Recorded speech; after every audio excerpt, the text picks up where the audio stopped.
Hi guys, my name's Donick. You might know me as Boy Donick on most of my social media. I'm doing this video because I've had a few requests now to do another video where I just talk about myself a little bit. There's some new people who want to get to know me more, or some older people that have been around but they just want to know some things. So I said sure, and everybody, I put on my social media, everyone send in your questions if you have any, like, for my videos. So I got a few questions in, and I'm gonna start. My name's Donick. That is my real name. I'm Italian. I am 28. I live in Hollywood, California. I have a boyfriend. Um, I'm a pup. I identify as a pup. I'm into pup play. Um, I'm mostly gay. I am a go-go dancer and a club promoter and a personality. I get paid sometimes to just attend events and show up and invite my friends and stuff like that, or dance in my underwear, or just invite people to go to events. But I recently quit a lot of that stuff to go back to school. I just, long story short, I know what matters to me in life. It's a lot more clear now, and that stuff isn't it. But it was an important part for me to realize what I needed to do. So I'm very thankful for that. I wouldn't have changed any of it. And I'm gonna get into the questions. So, first question is from Rodney Morton on Facebook. Asks, when did you discover that you were a pup, and how did you come up with your pup name? Well, I was visiting my parents, and my boyfriend at the time was texting me, and he called me pup. I don't know why or where that came from, but I felt like my heart kind of skipped a beat, and it was exciting, and I liked it. And I asked him from now on, instead of calling me babe, if he'd call me pup. And I would sometimes bark back at him, roof, and or wag my tail and stuff. And I just liked it, and we ended up doing it more and more and more. When he picked me up from my parents' house, he had a collar for me with a dog tag that said Valentino was my original pup name. And he said he picked it because it was sexy and romantic and sweet, and that was me, and that's how I got my original pup name. But I mean, I wanted something a little more serious, so he changed it to Ignitus, Guardian of the Flame. It was he said it was after like a fire dragon. It was like a protector kind of thing, and I liked it, and it stuck. And even though he's no longer my master or partner, that is the name that I kept. Next question is from Kyle Pavlin on Facebook. He asks, what got you into go-go dancing, and what kept it a career? I wanted to be cool. When I was 21 and I was going to bear bars and stuff like that, I had spent my entire life feeling very unattractive and not cool. And I saw there was like chubby guys dancing, and they were getting attention, and they were hot to me, and I wanted that. And so I offered to dance for free at a couple places and got myself booked, and it just kind of snowballed. It just grew and expanded. I got more offers, and I got more pay. Got better at it.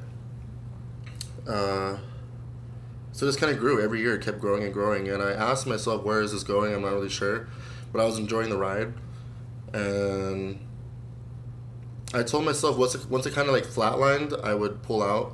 It never did. Then I started flying to different states, getting paid to travel, getting paid just to show up to events, not even have to dance, and it was fun. It was a lot of fun. I got to experience a lot of things that a lot of people don't get to experience, but it wasn't for me. I realized that I had the things that I originally wanted. I felt sexy, and I got that attention, and I felt cool and all those things, and I realized none of that mattered to me anymore, and I didn't want it, and I quit. I got tired of it. It was all the sex and the drugs, the drinking, and it was just taking its toll, and I was growing up. I didn't want to do it anymore. So I quit, and going back to school now. Let's see. Next question. I'm gonna try to go through these really quickly so get this video really short. Bear Mason on Facebook asks, what's your opinion of the current state of the bear community and how does it pertain to you? The current state of the bear community, I don't know what that means. I think the bear community is a lot like many other communities. It has its popular kids and its cool kids and its loners and its odds and ends that don't fit in. And I think that's kind of normal for all the communities. I might be wrong. But the bear community is small, but it gets even smaller. It gets broken up even into subcategories with like the leather BDSM community, the pup communities and stuff like that.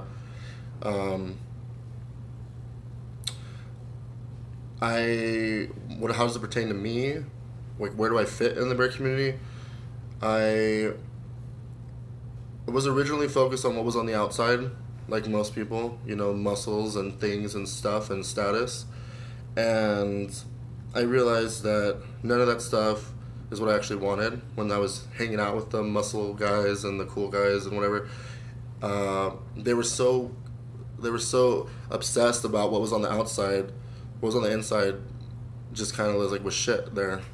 Not all the time. Not with everybody, for sure. But it was just the most disgusting parts in the bear community were found there. That's where I found them. And I just didn't want it. It just wasn't for me. And they didn't want me either. I mean, a lot of them just didn't like me. So it was a win-win. I just don't hang out with that crowd.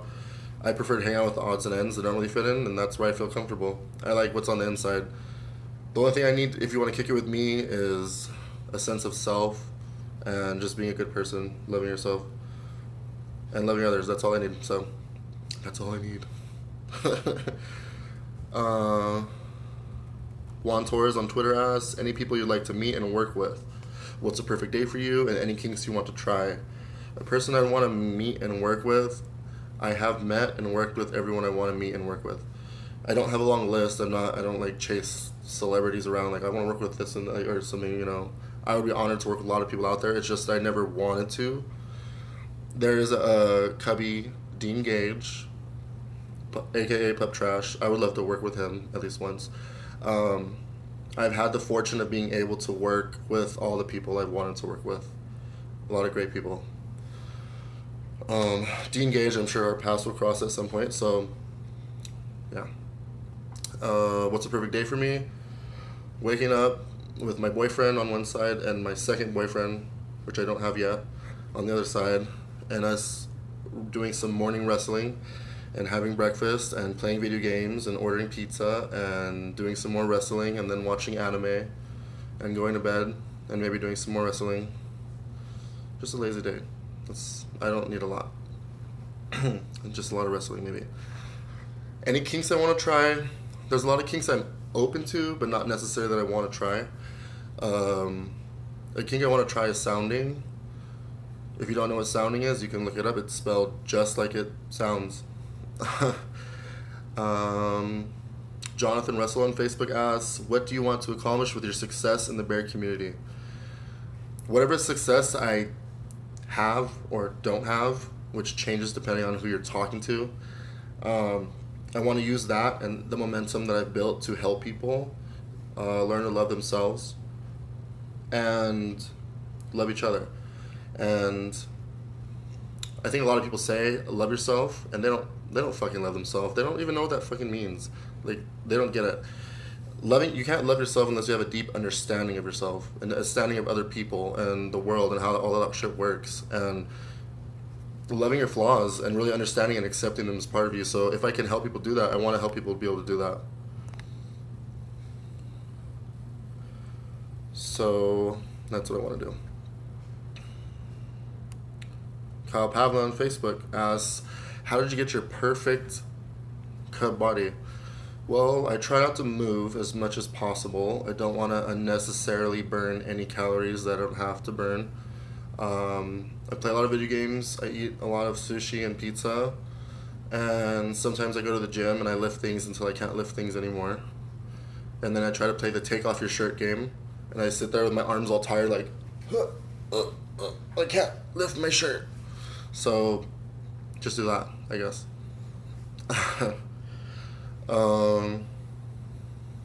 Bear Mason on Facebook asks, Who has been some of your mentors or biggest influencers in your life? Okay, when I first came out, there was this group of cubby go-go dancers. I'm not going to say their name, but I want to be a part of that. I thought they were everything I wanted. Thought they were really cool and popular and sexy, and they got the attention. And once I became a part of that, uh, I saw probably the worst kinds of people I've ever seen. Not all of them, definitely not all of them. There's a few sweethearts in there for sure. Um, what they influenced me. The reason I'm talking about them is they showed me exactly what I didn't want to be.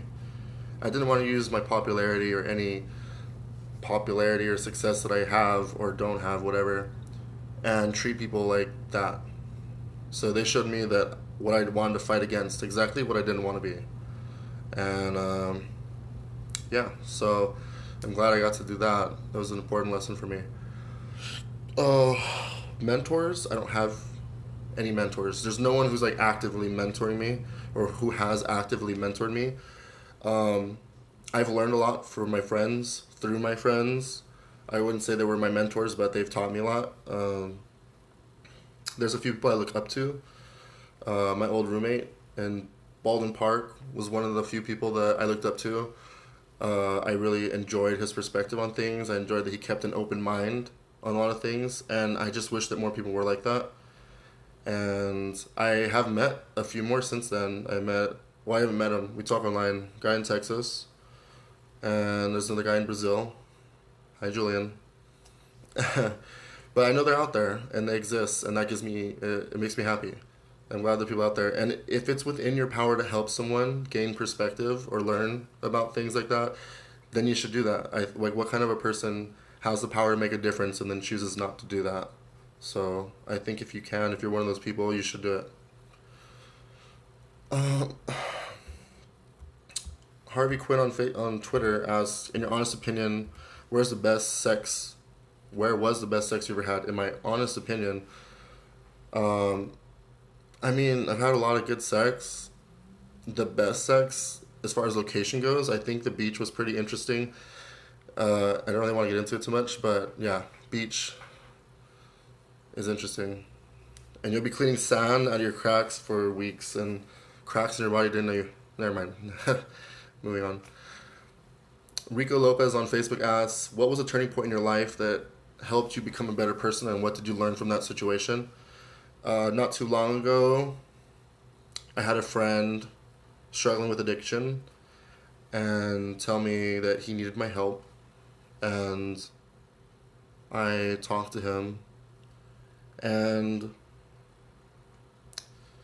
I said everything I could that I felt would help him understand the dire situation he was in, and that he needed to get himself into rehab. And at the end of the conversation, he told me that I had saved his life, and that he had never met someone who could affect someone on such a level that I had, especially for someone at my age to be able to do that was a rare talent. And he made me believe in myself that maybe I can help people. And he told me that I had a gift and that I should use it. I should help people if I can, to help them heal and help them learn about themselves and love each other. And it's what I was kind of doing, and it just kind of reaffirmed it for me. In that moment, I knew what I wanted to spend the rest of my life doing. Like, I knew that if I can, why would I not? If it's possible, I don't think I can save the world or help everyone, but if I can help someone, I think that's a lot more than a lot of other people do. So why wouldn't I try? So I decided that's what I was going to do. Rodney Morton on Facebook asks, how'd you get involved with the various communities that you're proactive in, such as the pup community and the bear community? I'm not very proactive in the pup community. I'm kind of like a faceless guy there. I just kind of like show up to some of the events, and I'm just kind of like in the corner.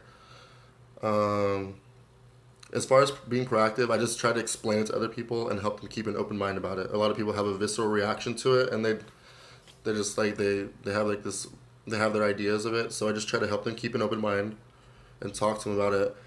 I'm not out there on the front lines fighting like a lot of these other people are. So proud of them for doing that when they're marching and stuff like that. Um, what was it the question? The bear community. How did I get involved with the various communities I'm proactive in, such as the pup and bear community? I got involved with the bear community. Well, I started in Hollywood, going out, and it just didn't feel right. Didn't feel like home. It felt out of place there. Ugh, they're so like I don't know. I'm not gonna go there, but when I discovered the bear bars, I felt like home. I felt like I was accepted here naturally. I just kind of fit in for the first time, really, in my life. I found a place where I kind of belonged, and it was a really good feeling. And it was also kind of hell at the same time because I realized how horrible the gay community can be to each other sometimes. I was pretty much torn apart like when I got in there. Like, not many people were nice. There was a few people that were nice, and there was some people that just hated me, and I just didn't understand it. And I understand now, but yeah, and at the time, I just it was kind of driving me insane. But yeah, that's how I got involved with that. I guess that's it. This video was really long. Sorry it took so long. Um, I hope you guys enjoyed some of it and got to know me a little bit. And I'm gonna end it because it's really fucking long now. So I'll talk to you guys later. I'm gonna post this on my YouTube, and I'm post some links down here to my other social media or wherever on this video. Bye, guys.